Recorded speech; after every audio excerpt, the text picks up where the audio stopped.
They are so sick and twisted for not letting us hear Wyland speak in this trailer. Hello everybody, it is Casey here. We are now a month away from Shadow and Bone Season 2. And so we have finally been given a proper trailer. I won't lie, I have already watched the trailer. I was watching the FanFest live stream last night. It was too late to turn the camera on and film, and I can't film in the dark anyway. I have no lighting. As much as I would have loved to hold off on watching the trailer so that I could give my initial reaction to you guys, I love and appreciate you, but that trailer was far more important to me. As a Wyland and Nikolai enthusiast, having my favourite characters from each respective series finally come to life, I wasn't gonna wait. I wasn't. However, I did only watch it through the once on the stream. I haven't touched it since. I know there's so many things that I have missed. I definitely didn't take it all in. So what we're going to do is watch it through again and properly relish in all of its glory. So what I'm gonna do is watch it through without pausing it so that the editing process isn't difficult for me. And then afterwards, we shall discuss.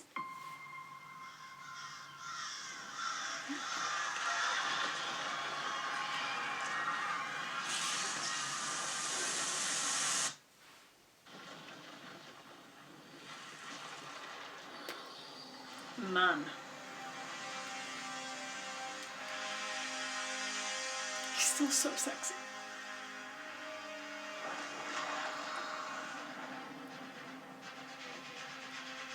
Can we talk about how good the music is? The Darkling has created an unkillable army made of shadow. My baby! Carrying down this country into darkness. I have to destroy him. Do it, Queen. So good. Yes. You are Relina Starkov. We help us tear down the fold. Nikolai. And you couldn't do it with one amplifier. I need the power of all three. You must find Firebird. And the Sea Whip. I'm so excited to see the Sea Whip properly. You with me? Always. Look at the boat. Danger. Now you're speaking my language. I love him so much. Nightmares we got ourselves into. I didn't realise you were patriots. Well, if you die, we don't get paid.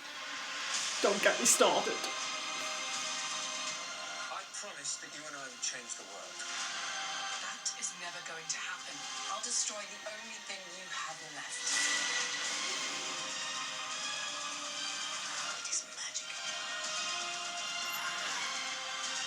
You will not know what price it demands until it is too late. Are you willing to sacrifice that which is most precious to you?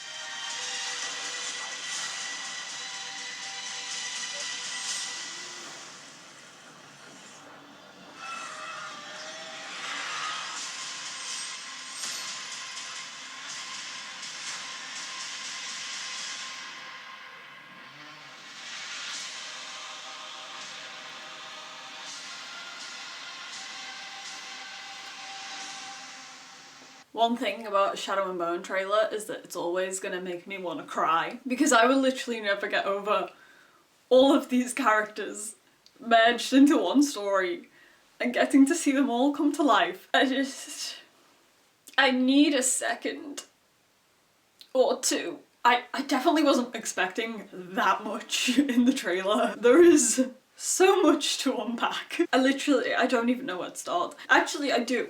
We're gonna start with, let me just, guys. Why is Kaz falling into the water? I know that his brother has been cast, and I think a younger version of him has been cast. You know, I know that we're getting that backstory, but I'm not quite prepared for that yet.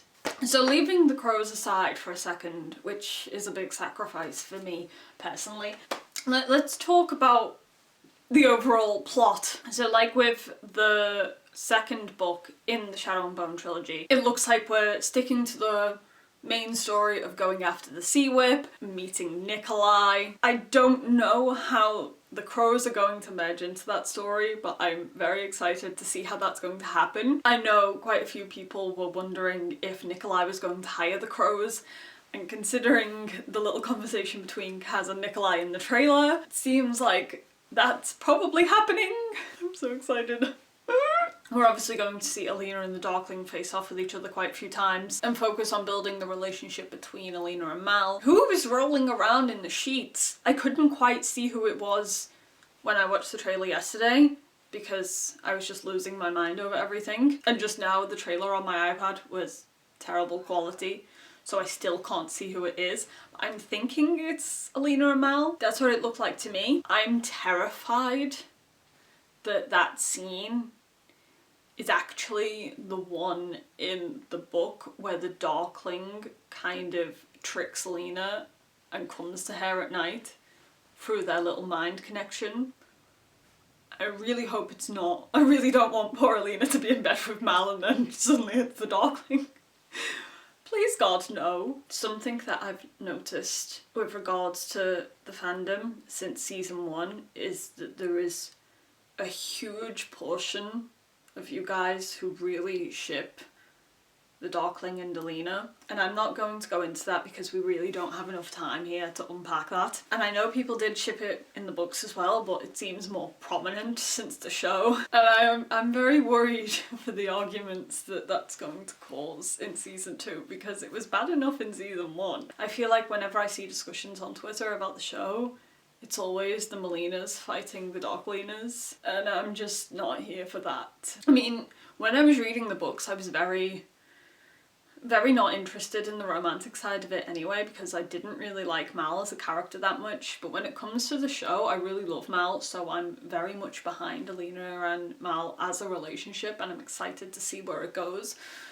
So, yeah, we'll see what happens. Let's talk about Nikolai. I think I've been a little bit worried about Nikolai because he's just one of those characters that's absolutely adored by everyone, and I feel like they really needed to get him right because he's such an integral part of the story. But seeing him actually move around and speak in that trailer has definitely put my mind at ease because so far he seems perfect, and I'm really excited to see what he's going to bring to the show. I'm so excited for him to work with the crows because at the end of Crooked Kingdom, when we got that little bit of interaction between Kaz and him, it wasn't enough.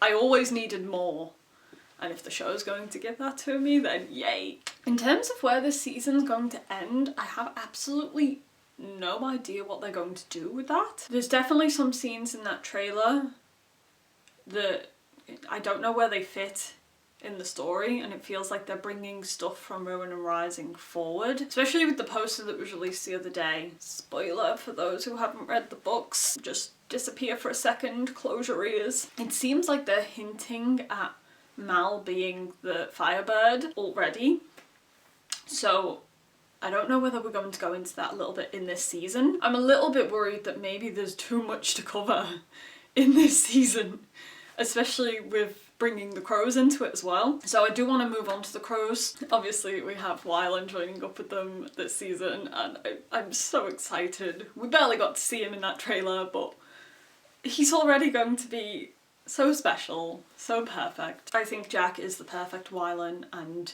there's not a doubt in my mind that he's going to bring the character to life perfectly. So yeah, there's really not much more to say on that because I'm so happy. With the crows being weaved into the story, it does look like we're getting a bit of Six of Crows content. Obviously we have Kaz's backstory that's clearly going to be brought forward. It looks like we've got Matthias fighting in prison. We don't know if we're ever going to get a Six of Crows spin-off. Obviously that's all depending on how well season 2 goes down. But I worry that if we ever did get Six of Crows, it wouldn't be as impactful if they're going to bring the characters' backstories from that into Shadow and Bone. Does that make sense? I'm saying it and it doesn't really make sense to me. But it's a difficult one because I am eager to see more of the crows because they are my favourite part of this world.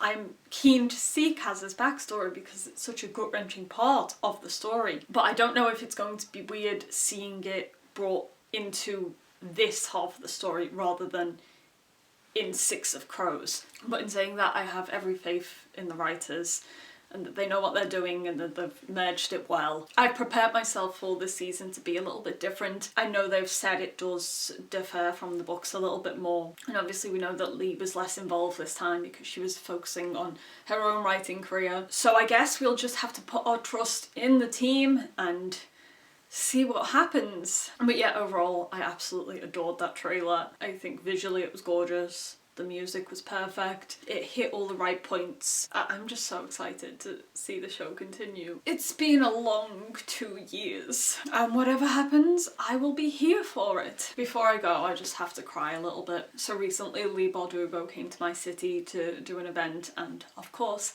I went. I took with me the jacket that I painted for season 1 of Shadow and Bone, and I got her to sign it for me.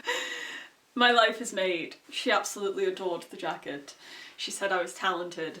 I got outside and then nearly burst into tears. Yeah. So I'm excited to hear all of your thoughts on this trailer. What are you looking forward to? What are you nervous about? Unleash all of your feelings down in the comments. I watched the cast being interviewed on the FanFest yesterday as well, and honestly, I just love them so much. We are so lucky to have a cast like them. They're just fantastic and hilarious, and I can't wait to see them do more promotion for the show. And I'll be here every step of the way. So thank you guys for watching. I will see you next time. Bye!